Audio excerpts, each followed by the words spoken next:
Shamorie Ponds, Getty Images, Dayton, Ohio. Some might consider Chris Mullin to be in a weird spot. After all, his best player, Shamorie Ponds, still has a year of eligibility left. And Mullin, who led St. John's to its first NCAA berth since 2015, could certainly benefit by building one more year around his star point guard.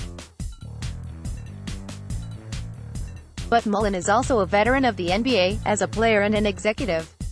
That, in truth, is far more a selling point for recruits than the time he logged on Utopia Parkway as the school's best player.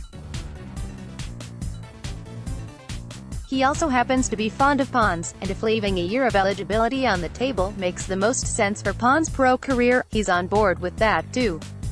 To me, that's a simple one, Mullin said late Wednesday night, after the Johnny's season ended with a 74-65 loss to Arizona State in the first four. I sat on the other end of that as a GM and talked to college coaches.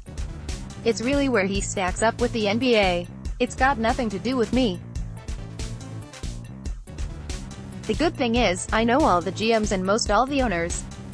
I just want him to get all the direct, legit information for him to make a smart decision.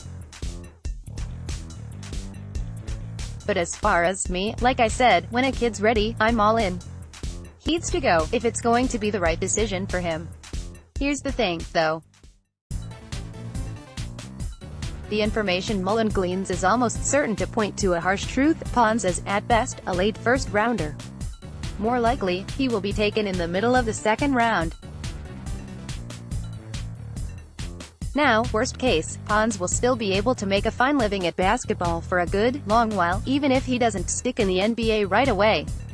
Still, it is hard to imagine that Ponds wouldn't benefit from an extra year of college.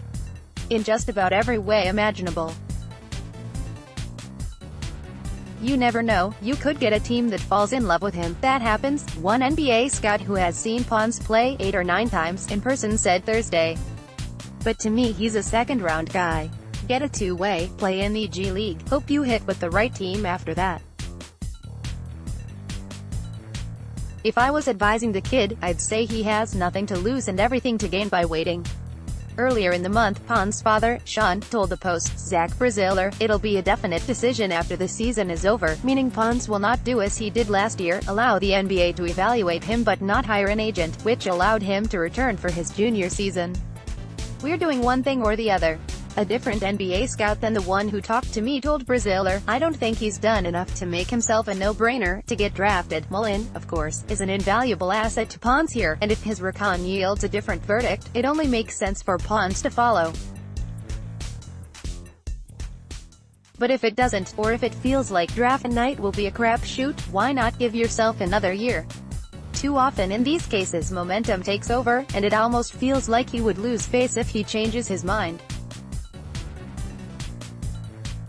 But it could also work in his favor if he recognizes flaws in his game, and, terrific as he is, there are a few that could be ironed out with another year on campus. If he's already made up his mind, and maybe he has, you can only hope the best for Ponds, who played hard every game he wore a St. John's uniform. But if he hasn't,